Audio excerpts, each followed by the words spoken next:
time? Is it February 2nd already? Oh, I'm a little groundhog, furry and brown. I pop my head out of my hole and look around. If I see my shadow, I'll go back down for 6 more weeks of winter underground.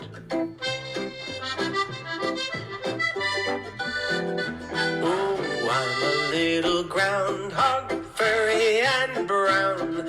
I pop my head out of my hole and look around.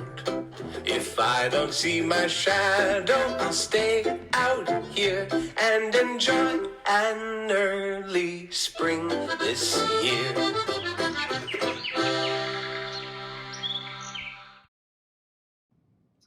Today is Tuesday, February 2nd, day 1 on your schedule. Please stand for the Pledge of Allegiance. I pledge allegiance to the flag of the United States of America and to the republic for which it stands, one nation, under God, indivisible, with liberty and justice for all.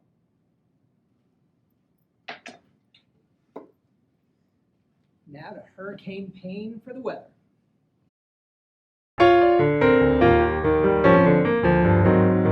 Hey Steve Cole, welcome to a snowy Tuesday morning.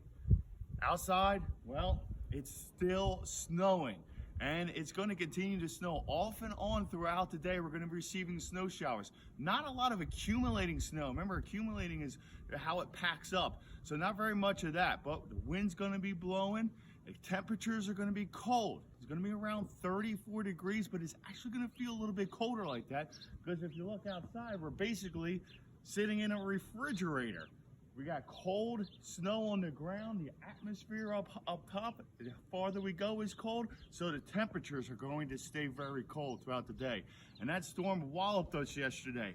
About 16 inches of snow is what I measured this morning. What do you got in your backyard? All right, question of the day coming from fellow Dapper Dude Logan Weidenheimer. He sponsors this question. What made the storm so powerful and where is it going? Well, one thing that made it so powerful is that we had cold air mass coming down from Canada. And it hits this Gulf of Mexico, this body of water right here, which is very warm. As soon as that cold air comes down here, it starts moving east right away. And then it starts moving up. That warm air starts pushing it up. The storm really forms over the Atlantic Ocean. And we already had cold air in place. And when these two air masses get together, it becomes a wrestling match. It's like the Avengers versus Thanos, and becomes a fight, a battle between who's going to gain this territory. And that's why we're going to get so much wind along the coast. That's where the battleground is at. Now, the storm itself, if it hugged the coast, we would get all rain. But in fact, it stayed out to sea, and that's where it is right now. That's why it swung back around and gave us so much snow. And the other question was, where is it going? Well, it's all the way up towards Maine and into Canada as you're waking up this morning, and it's going to continue to travel north and east on its track. Thanks for that great question. Thanks so much, Hurricane Payne. Well, today's Groundhog's Day, but for you that don't know this, we're actually taping this a little ahead of time, so we're not quite sure if we saw a shadow yet. But a little groundhog info for you.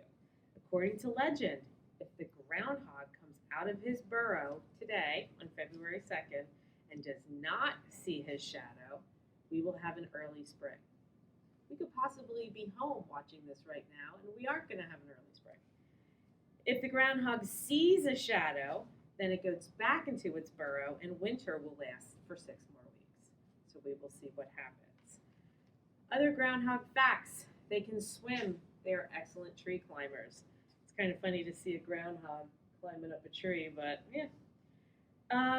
The largest Groundhog Day celebration is held in Punxsutawney, Pennsylvania, which is a few hours from here, but I heard it gets very crowded. So I'm very curious if they will do that with social distancing this year. Groundhogs are known as woodchucks or whistle pigs. They are rodents, and they are the largest animal in the squirrel family. They hibernate. That means they spend their winters asleep. This poor guy, though, in Punxsutawney, he must not get to sleep because it says here they hibernate from October to late March. We are in February, so they woke him up. Groundhogs prepare for hibernation by putting on weight, kind of like we've all been doing for the last year. They then live off their stored fat until they come out of hibernation. They can live up to 6 years old. They can move over 700 pounds of dirt when they dig out their burrow. Pretty strong little guys and girls. So, it's the end of my groundhog information, but I do have a joke for you, Mr. Reininger. Are you ready? What did the groundhog say when the wolf grabbed his tail? I don't know, Mrs. Sager, what did the groundhog say? He said, "That's the end of me." Get it? His end. One last one. Ready? Ready? What do you call a groundhog that plays basketball? I don't know. Wonder if your brother knows. He played basketball. It's called a ball hog. That's all we have for today. Knee slapper. Have a great day. Remember to keep your Chromebooks charged. Remember to keep your cameras on if you can, and yourself muted until you are told to talk. Or it's your turn. Have a good day. Bye.